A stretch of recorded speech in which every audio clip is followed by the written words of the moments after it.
अस्सलाम वालेकुम ख़वातीन हज़रात और आप सबका आज की वीडियो में तहे दिल से खुशामदीद। आज हम लोग फैक्ट्स, साइंस मतलब जितने बॉडी पार्ट्स गोट के होते हैं वो किस टाइप से क्या काम करते हैं वो सब कुछ हम लोग आज डिस्कवर करने वाले हैं। बेसिकली हम जो है साइंस के अंदर घुसने वाले हैं किसकी गोट्स की। तो आज हम लोग बात करने वाले हैं गोट्स के बारे में, तो वीडियो को एंड तक जरूर देखना, बहुत मज़ा आएगा। तो बिना किसी देर के शुरू करते हैं। तो सबसे पहले हमें बताया कि गोट्स जो है बहुत सालों से पाली जाती है, मतलब 10,000 साल से ये पहले डोमेस्टिक एनिमल है। पहले डोमेस्टिक एनिमल्स में से एक है जिनको पाला जाता है। गोट्स को हमें पता है कि हमारी नबियों में बहुत सारे ने गोट्स ग्रेज वगैरह कराते थे, गोट्स हो गई, शीप्स हो गई। तो ये बहुत पहला का एनिमल है, 10,000 साल से ये डोमेस्टिकली यूज में है।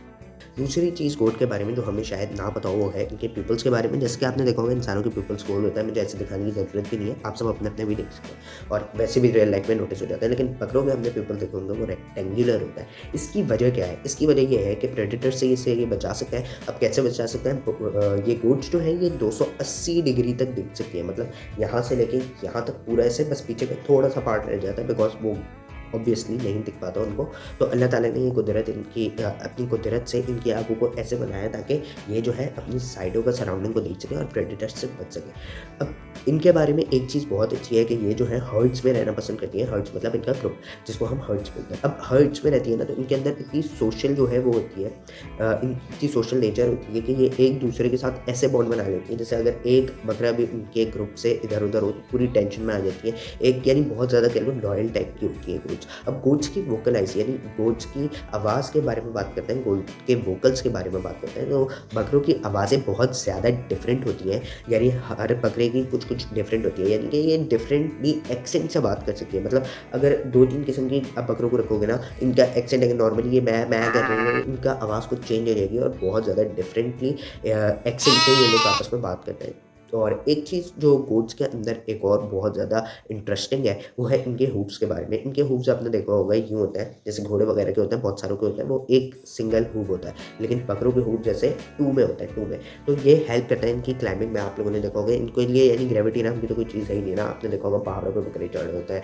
बकरे जो है कुछ किस्म के मारखोर नहीं, बकरे जो हैं कुछ किस्म के वो दीवारों पे चल लेते हैं, तो पे रॉकी सरफेस पे ये इजीली चढ़ पाए, इसलिए इनके हूप्स जो है वो इस टाइप के होते हैं, तो ये आराम से ग्रिप बना के चल जाते हैं। अब हम लोग बात करने वाले हैं बकरों के डाइजेस्टिव सिस्टम के बारे में। मतलब आपने देखा होगा कि बकरे सब कुछ खा रहे होते हैं ना इधर-उधर जा जा के, तो ये इसलिए ऐसा करता है क्योंकि ये जो होता है ना ये नेविगेट करने वाला जानवर है, यानी इसको नेविगेट एक्सप्लोर करके चीज़ें खाने में मज़ा आता है। ये कुछ ऐसा नहीं खाएगा, इनके अंदर दिमाग होता है। हम लोग कहते हैं ना बकरों के अंदर दिमाग नहीं होता, बकरे कुछ भी खाना शुरू कर देते हैं, बस एक बार उन्हें दिख जाए, कुछ भी हो उल्टा-सीधा पेपर-वेपर सब खा लेते हैं, लेकिन इन्हें इस चीज़ की पहचान होती है कि वो चीज़ उनके लिए टॉक्सिक है या फिर नहीं है। हर टाइप की डिफरेंट एज हो गई, डिफरेंट स्पीशीज़ हो गई, हर अपने हिसाब से खाती है। तकरीबन एक अडल्ट गोट जो है 1.5 से 2 किलो भी एक दिन में आराम से खा लेती है। तो ये एक जो है मिथ है कि बकरे जो हैं कुछ भी उल्टा-सीधा खा लेते हैं, वो सब देख के खाते हैं और ये नेविगेट करने वाले जानवर है, एक्सप्लोर करके चीज़ें खाने वाले जानवर है। ये गाय की तरह और बाकी जानवरों की तरह ऐसा नहीं करता कि बस इसे आप ग्रास दो, ये ग्रास ही खाएगा और इसकी कुछ चीज़ें हैं, ये बस वही खाएगा। ये श्रब्स में घुसते हैं, अगर आप इन्हें किसी ऐसी जंगल टाइप की जगह में छोड़ो, ये वाइन्स के अंदर घुसते हैं। ये सब चीज़ें ट्राई करने की इनके अंदर एक वो होती है, एक्साइटमेंट होती है इनको, हर चीज़ भाई इनको ट्राई करनी है, ठीक है। अब कोच के बारे में एक चीज़ और है कि ये जो है ना हर चीज़ों को हज़म कैसे करती है। बेसिकली इनके जो ये हर्बीवोर्स हैं हम सबको पता है, इनके स्टमक के अंदर 4 चैम्बर्स होते हैं। आप लोगों ने कभी देखा हो शायद कुर्बानी जब होती है इनकी, आप लोगों ने शायद नोटिस किया हो कि इसके जो है 4 चैम्बर्स होते हैं जो कि इसको डाइजेस्ट करने में, इसका जो खाना है वो बहुत ज़्यादा हेल्प करते हैं। अब हम गोट के कुछ बॉडी पार्ट्स के बारे में बात करते हैं। मैंने अभी सबसे पहले हूप्स की बात कर ली, अब हम लोग गोट्स की टेल के बारे में बात करने वाले हैं। तो अगर गोट आप लोगों ने नोटिस की हो कि गोट की जो टेल है वो ऊपर की तरफ है, तो इसका मतलब ये बहुत ज़्यादा एक्साइटेड है, बहुत ज़्यादा खुश है, खेलना चाह रही है, क्योंकि इनकी नेचर में खेलना बहुत ज़्यादा होता है। गोट खेलना बहुत ज़्यादा पसंद करती है, इसको खेलना बहुत पसंद है। ये हेड बटिंग और इन सब चीज़ों से खेलना बहुत इसको पसंद आता है। आप बकरे के साथ अगर बैठो थोड़ी देर उसके साथ खेलो या फिर उसको थोड़ा-सा ऐसा ना चढ़ाई टाइप के एरिया पे छोड़ो, तो वो आपने देखा होगा बकरा ऐसे यूँ यूँ यूँ करता हुआ आता है और एक दूसरे के साथ बहुत अच्छे से ही खेलता है, तो बकरों को खेलना बहुत पसंद होता है। तो इसीलिए इनकी टेल जब ये खुश होती है तो विगलिंग करने लगती है और ऊपर खड़ी हो जाती है, और जब ये लोग सबमिशन या रेस्टलेस पोज़ीशन पे होती है, रेस्ट करने की, रेस्टलेस बोल रहा हूँ, रेस्ट करने की पोज़ीशन में होती है, तो इनकी जो टेल है वो डाउनवर्ड्स चली जाती है। और कभी-कभार जब बीमार होती है तब भी बकरों की जो टेल है वो डाउनवर्ड चली जाती है। जैसे कि हम देखते हैं बकरे को मोशन वगैरह हो रहा है, कुछ हो रहा है, तो बकरे की जो टेल है वो नीचे की तरफ अपने आप चली जाती है। अब इनके तीथ्स के बारे में हम सबको पता है कि इनके तीथ्स जो है बकरों के वो नीचे की तरफ होता है, मतलब इनके अपर जॉ में कोई भी नहीं होते, टीथ, इनके लोअर जॉ में टीथ होते हैं सारे, और ये जो है इनके अपर जॉ के ऊपर, मतलब ये जो इनका माउथ होता है ना, ऊपर का गम जो होता है वो इतना स्ट्रॉन्ग होता है कि वो दाँत की तरह ही कह लो काम करता है, बिकॉज़ इन्हें चबाने में मदद होती है। जैसे कि हमारे 2 टीथ अगर ना हो तो हम कैसे चबाएँगे? तो ऊपर का वो इतना स्ट्रॉन्ग होता है कि वो आराम से ग्रास वगैरह को टुकड़ों-टुकड़ों में करके चबा सकते हैं, ठीक है? जैसे मैंने अभी बोला कि गोट जो है अपने फाइबर्स वगैरह को दाँतों से बहुत अच्छे से ब्रेक करती है, और अगर ये ना भी कर पाए, जैसे कि मैंने अभी बताया कि फूड चैम्बर स्टमक होता है, जो कि इनकी डाइजेशन में हेल्प करता है, वो फाइबर को तोड़ देता है, अलग-अलग न्यूट्रिएंट्स में घोट के जो चीज़ें हैं उनको डिवाइड कर देता है, और जो बहुत ही हार्ड तरह का जैसे स्टेम हो गया कुछ हो गया, उसको भी बहुत अच्छे से डील कर लेता है। उसके साथ वो सारा उसके स्टमक का काम है। एक चीज़ जो गोट के बारे में बहुत अच्छी है, वो है इनकी दूध। इनका दूध बेसिकली बहुत ज़्यादा अच्छा होता है। इसके कुछ किस्में जैसे बोहेर हो गया, और एक किस्म और है कश्मीर, यहाँ पे मैं नाम वगैरह लिख दूँगा, बाद में जाके सर्च कर सकते हैं इनके बारे में। इनको वेरिंग प्राइसेस भी मिल चुके हैं। इनका जो दूध होता है वो फुल ऑफ फाइबर होता है, मतलब, और इससे बहुत सारे डेयरी प्रोडक्ट बनते हैं, मतलब ऐसा शायद ही कोई जानवर हो जिसका इससे अच्छा दूध हो बकरे का। तो बकरे का दूध भी आप लोगों ने वैसे भी सुना होगा, बहुत ज़्यादा मुफीद माना जाता है। अब हम लोग बात करने वाले हैं इनके हॉर्न्स के बारे में। इनके हॉर्न्स मतलब इनके सींगों के बारे में। बकरा जो है अपना टेम्परेचर भी कंट्रोल करता है। पहले तो हमें सबको पता है कि इनके सींग जो हैं इनके सेल्फ डिफेंस के लिए यूज़ होता है। अगर कोई कीड़ेबाजी करता है दूसरा बकरा या दूसरे जानवर, तो जैसे मार देता है। ये बहुत ज़्यादा ह्यूमन फ्रेंडली होता है, ह्यूमन्स के साथ तो इतना ह्यूमन्स को नहीं मारते, एक्सेप्ट फॉर कुछ एग्रेसिव बकरे जो होते हैं, जो वो करते हुए आ जाते हैं, एकदम आंडू बकरे जो होते हैं, उनके अलावा बाकी ज़्यादातर जो है वो भी ज़्यादातर जो होते हैं फ्रेंडली होते हैं। तो एक तो इनका ये सेल्फ डिफेंस के लिए यूज़ करता है अपने हॉर्न्स को। दूसरी चीज़ ये टेम्परेचर कंट्रोल के लिए इस्तेमाल करता है। वो कैसे करता है, आप लोग भी इस बारे में बहुत ज़्यादा क्यूरियस हो रहे होंगे। तो ये क्या करते हैं, अपने जो खून होता है, अपने खून को नर्व्स के थ्रू जो है सींगों में भेज देता है, जिसकी वजह से इनका जो खून होता है वो जो गर्म होता है ऊपर जाके वो ठंडा हो जाता है, घूम के नीचे आता है, वो ठंडा हो जाता है तब तक कूलिंग प्रोसेस। और ये जो है इनके में कुछ ऐसा, जैसे देखोगे अगर इसे उससे माइक्रोस्कोप से, तो आप लोगों को देखने को मिलेगा कि गोट्स के जो हॉर्न होते हैं ना, वो हॉर्न के अंदर छोटे-छोटे ऐसे छेद होते हैं, जिसकी वजह से वो जो होता है एयर भी अपने अंदर स्टोर करता है। जब अच्छी हवा चली होती है, तेज़ और मतलब कि गर्मी लग रही होती है, तो वो उससे जो है ले लेता है। अब ज़रूरी नहीं है कि सिंक, मैंने बोल दिया कि वो टेम्परेचर कंट्रोल कर लेता है, तो हम इन्हें गर्मी और हार्श कंडीशंस में रखें। ये एक इनका एक अल्लाह ताला ने एक फ़ीचर बनाया है कि जब इनको बहुत ज़्यादा गर्मी हो तो ये इस तरीके से अपने आप को कूल डाउन कर लेते हैं, वरना हमें इन्हें सही जगह पे इनको शेड, इनको वाटर के करीब वगैरह सब देना इनके लिए भी ज़रूरी है। इनके फर्स भी इनके लिए बहुत हेल्प करते हैं, जो रफ वेदर कंडीशंस होती है, जहाँ पे सर्दी वगैरह होती है, इनके फर्स इनको वार्म रखते हैं, इनको अच्छे से हेल्प करते हैं इनको अच्छा रहने के लिए। बहुत सारी गोट्स के अंदर आपको पता होगा डायरी भी होती है, और ये डायरी क्यों होती है, ये इनकी भाई स्पीशीज़ होती है, कुछ स्पीशीज़ के अंदर होती है डायरी, क्योंकि इनकी 300 से ज़्यादा स्पीशीज़ है। येस, विद डिफरेंट एडेप्टेबिलिटीज़ और डिफरेंट नेचर, तो ऐसी एक किस्म होती है जिसमें डायरी भी होती है। अब इनके सारे बॉडी पार्ट्स के बारे में हमने डिस्कवर कर लिया। एक बॉडी पार्ट की इनका मसल, वो उनके बारे में नहीं होता है, क्योंकि मसल्स बहुत ज़्यादा स्ट्रॉन्ग होते हैं, उनको चलने ये मदद करता है। ओके, सो ये थे कुछ फैक्ट्स। अब हम लोग चलने वाले हैं बकरों के और जो गहराई के अंदर, मतलब अभी तो हमने सिर्फ फैक्ट्स और इनके बॉडी पार्ट्स इनके लिए कैसे हेल्पफुल है वो बात की है ना। अब हम थोड़ा सा गहराई में घुसेंगे इसके बकरों की, कि जो फैक्ट्स आपको नॉर्मली नहीं मिलते, उन फैक्ट्स के बारे में हम अब बात करने वाले हैं कि मेल एक मेल कैसे अट्रैक्टिव होता है एक फीमेल के लिए बकरों के अंदर, और बकरों के अंदर जो है क्या क्या ऐसी चीज़ें होती हैं जिनके बारे में हमें नहीं पता है। इनकी सेंट कैसे इनके लिए यूज़फुल होती है, इनको जब हम खसी करते हैं तो क्या क्या इनके अंदर अच्छी अच्छी जो है चीज़ें पैदा होती हैं, वो सब हम अभी बात करने वाले हैं उन सब चीज़ों के बारे में। तो वीडियो को एंड तक जरूर देखना, और लाइक शेयर सब्सक्राइब भी ज़रूर कर देना। तो जैसे कि मैंने बोला, हम लोग थोड़ा सा गहराई में घुसने वाले हैं, तो गहराई में घुसने के लिए मैंने हाथ में एक पेन भी पकड़ लिया और लाइटिंग वगैरह भी कर ली, ताकि आप लोगों का इंटरेस्ट जो है वो भी बनता रहे। अब हम लोग गोट्स की एक बीमारी के बारे में बात करने वाले हैं। मतलब ये बीमारी जो है ये सिर्फ मायोटेनिक गोट्स या टेनिस गोट जो इससे बोलता है, मैं यहाँ लिख दूँगा, तो इन गोट्स में पाई जाती है। बेसिकली इस जो डिजीज़ है इसको हम बोलते हैं मायोटोनिया कंजेंटिना। बहुत मुश्किल नाम है, बहुत मुश्किल से मुझे याद हुआ है ये नाम। बेसिकली इस कंडीशन के अंदर ये होता है, ये सिर्फ इन दो टाइप की गोट्स के बारे में होती हैं, मायोटीनिया या जो भी मैंने अभी नाम दिया था, मायोटेनिक गोट्स और टेनिस गोट्स के अंदर ये पाई जाती हैं। बेसिकली ये फेंट हो जाती हैं, इनके मसल्स एकदम से स्टिफन हो जाते हैं जब ये एक्साइटेड होती हैं, बहुत ज़्यादा स्ट्रेस में होती है, तो इनके जो है ना बॉडी के अंदर जो मसल होता है वो इस तरीके से कॉन्ट्रैक्ट करते हैं कि ये स्टेप हो जाता है और ये उधर ही गिर जाती है। ये अपनी कॉन्शियसनेस में तो होती है, लेकिन थोड़ा सा टाइम लगता है कि ये वापस से जो है खड़ी हो पाए। इसमें इनको थोड़ी सी देर लगती लगती है और क्योंकि मसल जब खुलते हैं एकदम से समझ लो लॉक हो जाता है मसल, ठीक है? तो ये इनमें पाई जाती है और फार्मर्स को इस बीमारी पे, इस कंडीशन में, ये गोट के लिए नुकसानदेह नहीं होती है, बस एक कंडीशन है, जेनेटिक समझ लो डिसऑर्डर है। अब ये फार्मर्स को इन पे ऐसा तरस-वरस आता है कि वो जो है भाई इसको जो है फार्मिंग वगैरह के लिए यूज़ नहीं करते हैं, बल्कि वो जो है इसको सिर्फ़ पालने के लिए यूज़ करते हैं, उसको खाने के लिए या इनसे जो ग्रेज़िंग वगैरह कराते हैं वो उसके लिए फार्मर इसको यूज़ नहीं करते। इसको प्रोफ़ेशनली पाला जाता है बार्न्स या ऐसी जगहों पे।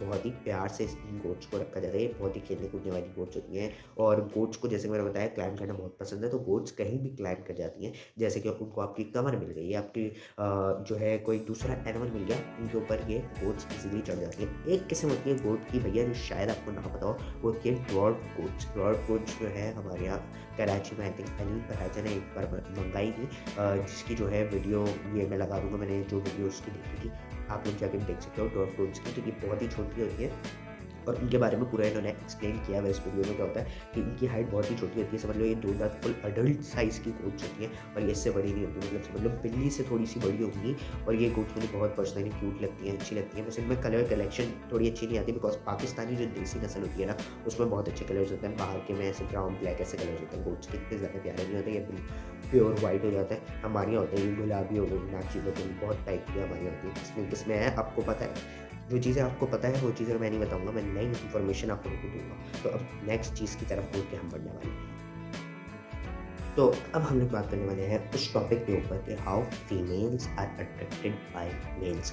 मेल्स को बोला जाता है बक्स, मतलब मेल गोट्स को हम लोग बक्स भी बोलते हैं और फीमेल इनसे अट्रैक्ट होती है कुछ तरीकों में। बेसिकली सबसे पहले जिससे फीमेल अट्रैक्ट होती है ना, वो इनकी स्मेल है, सेंट है। हम गौ बकरों के आस-पास अगर आप जाओ, अंडू बकरों के पास, तो बहुत ज़्यादा स्मेल आती है जो कि हमें नहीं पसंद, लेकिन अगेन फीमेल्स को ये बहुत ज़्यादा अट्रैक्ट करती है ये स्मेल और उनको इस स्मेल से समझो नशा टाइप हो जाता है, उनको ये स्मेल पसंद आ जाती है फीमेल्स को। तो ये फर्स्ट चीज़ हो गई जिसकी वजह से फीमेल्स अट्रैक्ट होती है। दूसरी चीज़ इनके ग्रंट्स होते हैं, मतलब वोकलाइजेशन से फीमेल अट्रैक्ट होती है और फीमेल जो है इनको आंसर भी करती है इसको कॉल को, यानी मैं अगर बकरा कर रहा है तो पीछे से फीमेल भी इसको आंसर करती है। फीमेल को इसके ग्रंट्स, इसके एक्शंस बहुत ज़्यादा प्यारे लगते हैं, अच्छे लगते हैं। अब इनके अंदर जो एक चीज़ होती है ना, टेरिटरी वाली, मतलब फीमेल को लड़ाका मर्द पसंद है, मतलब जो बकरा ज़्यादा लड़ा होगा ना दूसरे बकरों से और अपनी टेरिटरी और अपनी डोमिनेंस के लिए जो ज़्यादा लड़ा होगा, फीमेल को वो ज़्यादा अट्रैक्टिव लगेगा, उसकी नज़र में वो ज़्यादा बहादुर होगा, वो ज़्यादा उसे लगेगा कि वो उसको प्रोटेक्ट कर सकता है फ्यूचर में भी,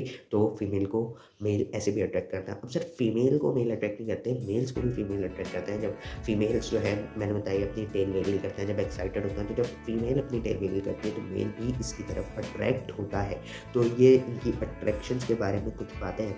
अब हम लोग बात करने वाले हैं इनके फूड के ऊपर। तो बेसिकली मैंने बताया कि हाँ, ये सब चीज़ें नहीं खाते, वो सब मैं बता चुका हूँ। लेकिन इनके फूड के अंदर जो इंसानों को क्या चाहिए, हम लोगों को जो गोट्स पाल रहे हैं उसको क्या चाहिए कि इनके फूड्स पे कैसे कंट्रोल रखा जाए, जैसे डेली मॉनिटर करना ज़रूरी है, इनको एक्सेस देना फॉरेज के ऊपर, हर टाइप की बैलेंस डाइट खिलाना, ये हमारी ज़िम्मेदारी है। जो इसको खाना के लिए पाल रहे हैं ना, इसको पाल रहे हैं वैसे, तो इसके खाने पे फुल ध्यान रखना भाई आपकी ज़िम्मेदारी है। ये ओवर फीड ना हो क्योंकि फिर इनको मोशन वगैरह हो जाते हैं। अगर ये आप इन्हें ज़्यादा चारा डालोगे, जो ऐसे घूम रहा हो ना, जैसे एक बकरे आप एक तरीके से पालेंगे जिसके आसपास घास ही घास उगी है, तो वो जब उसका पेट भरेगा वो रुक जाएगी। लेकिन अगर उसे आप दिन में सिर्फ 2 टाइम खाना दे रहे हो और आप उसे ज़्यादा खाना देते जाओगे, उसे यही लगेगा कि भाई उसे बाद में फिर पता नहीं कब खाना मिले, तो वो ज़्यादा से ज़्यादा खाने की बकरा करेगा और इसकी वजह से गोट को जो है वो प्रॉब्लम पेश आ सकती है, मोशन लग सकते हैं, उल्टियाँ लग सकती हैं और बीमार पड़ सकता है। यहाँ तक इसको ज़िबा करना पड़े, हलाल करना पड़े, यहाँ तक की भी नौबत आ सकती है। तो इसे देखभाल करके खिलाना, ये खाने के मामले में बहुत ज़्यादा सेंसिटिव हो गया है। आजकल के मम्मी डैडी बकरे आ रहे हैं, भाई ये थोड़े से सेंसिटिव हो जाता है। पहले तो हम रोटियाँ वगैरह भी बकरों को खिलाते थे, छिलके भी खिलाते थे। अब बकरों को कुछ अलग टाइप के छिलके खिला दो, केले के छिलके खिला दो या रोटी खिला दो और पत्ती, जैसे मोशन रोकने के लिए पत्ती वगैरह पहले खिलाते थे, अब पत्ती खिला दो तो बकरों की हालत और ख़राब हो जाती है। पता नहीं क्या मम्मी डैडी का सिस्टम हो चुका है, कुछ अलग से हो चुका है, या तो इनका सिस्टम कुछ मम्मी डैडी हो चुका है, या हमारे जो खाने हैं वो ऐसे फर्टिलाइज़र्स और ऐसे उससे उगाई जाती हैं चीज़ें और ऐसे जो है उससे जैसे केले वगैरह के छिलके हो गए, ये इस तरीके से उगाए जा रहे हैं, या तो और पत्ती वगैरह में भी कुछ केमिकल्स वगैरह ऐसे मिल रहे हैं जिनकी वजह से जो है ये डाइजेस्ट सही से नहीं कर पाते। अब आज का लास्ट टॉपिक है हमारा कि एक मेल को जब हम लोग खस्सी करते हैं बकरे को, तो इससे इसके ऊपर क्या-क्या इफ़ेक्ट आता है और क्या-क्या फ़ायदे होते हैं एक बकरे को खस्सी करने से। तो एक बकरे को खस्सी करने से क्या-क्या फ़ायदा होता है, हम उनके बारे में बात करने वाले हैं। तो बेसिकली सबसे पहला फ़ायदा मीट इम्प्रूवमेंट हो जाती है। हम लोग जो गोश्त खाते हैं उसमें से हीट वगैरह कम हो जाती है बहुत ज़्यादा।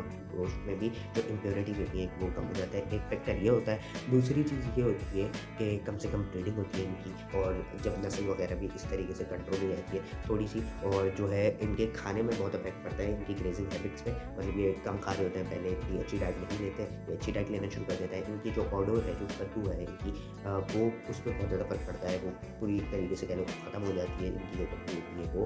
और एक हर्ड को काबू करना ईज़ी होता है, यानी इनके ग्रुप को, क्योंकि ये आपस में डोमिनेंस और टेरिटरी के लिए लड़ना बंद कर जाते हैं, इनमें एग्रेशन कम हो जाता है, तो इनको पालने वगैरह में भी बहुत ईज़ी हो जाता है। तो अब हम लोग बात करने वाले हैं आज के लास्ट टॉपिक के बारे में।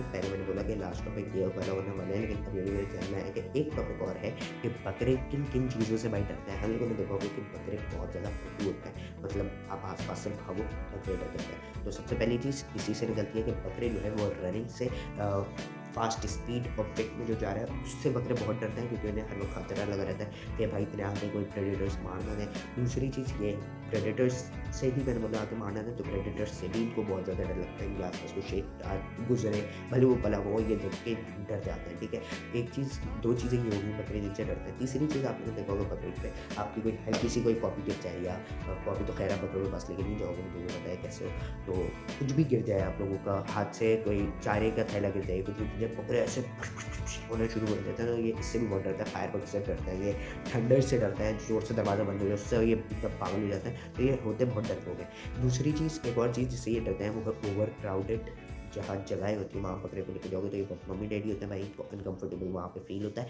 तो इस अनकंफर्टेबलनेस की वजह से वहाँ रहमत निकाला उन्हें, ये बहुत ज़्यादा जो है डरना शुरू हो जाता है।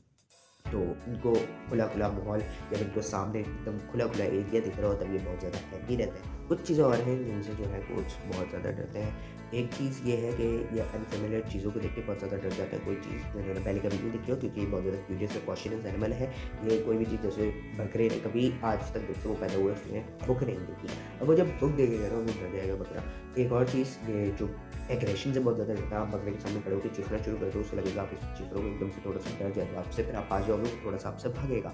बड़े गोट्स जो होती हैं, जो टकरे वगैरह मारती हैं, उनसे बहुत डरता है। आप देखते होगे अगर कोई गोट किसी को मार रही है तो वो भागने की कर रहे होते हैं, ना कि उनके साथ वो खड़े होकर डट के मुकाबला करते हैं। हर गोट डरता है। एक और चीज़ होती है, ये जो अलग अलग स्मेल्स होती हैं, अनयूजुअल स्मेल्स होती हैं इनके, ये इनसे भी ये पता नहीं क्यों डरते हैं, क्योंकि इन्हें जो अलग सी स्मेल सुनाई देती है इनसे इनको डर लगने लगता है। जैसे कि आप कहीं किसी खाने के तो नहीं, कह लो किसी गटर की बदबू आ रही है और बकरा जो है बहुत ही साफ़ सुथरे माहौल में, पाकिस्तान में तो नहीं हो सकता पर हो सकता है ना पाकिस्तान से बाहर, कि वो साफ़ सुथरे माहौल में पले, तो हो सकता है वो बाहर कहीं अच्छे माहौल में पल के बर्गर बकरा यहाँ पे आया हो। ठीक है, बर्गर बकरा जब यहाँ पे आएगा, अंग्रेज़ का बकरा जब यहाँ पे आएगा और उसे खुले में नालों की बदबू आएगी तो वो डर जाएगा। वो कहेगा भाई पता नहीं ये क्या बदबू है, ये क्या है, तो वो एक अनकंफर्टेबल फील होगा, वो डरेगा। ठीक है, क्योंकि वो बर्गर है। मम्मी डैडी भी हैं बकरे, बर्गर भी हैं। अच्छा, मम्मी डैडी और बर्गर में बहुत फ़र्क होता है, एक ही नहीं होता, बहुत सारे लोग सेम समझते हैं। मम्मी डैडी एक अलग चीज़ है, बर्गर एक अलग चीज़ है। आप लोग अच्छी बात सर्च करके देख लेना यार, किसी ना किसी ने तो वीडियो डाली भी होगी। ठीक है, तो आज की वीडियो के लिए बस इतना ही रखते हैं। मैंने बहुत सारे टॉपिक्स कवर किए, इनके सारे बॉडी पार्ट्स के बारे में कवर किया, अट्रैक्शंस के बारे में कवर किया, इनके मेल्स के बारे में, फीमेल्स के बारे में बहुत डिस्क्रिप्शन में जाके, डिस्क्रिप्टिव में जाके मैंने एक चीज़ को कवर किया। फेंटिंग के बारे में बकरों को कवर किया, बकरों के ईटिंग हैबिट्स के बारे में कवर किया, कैसे पालना है, क्या करना है, टेम्परेचर कैसे कंट्रोल करते हैं, बहुत सारी चीज़ों के बारे में कवर किया। तो आई होप आप लोगों को ये वीडियो पसंद आई होगी।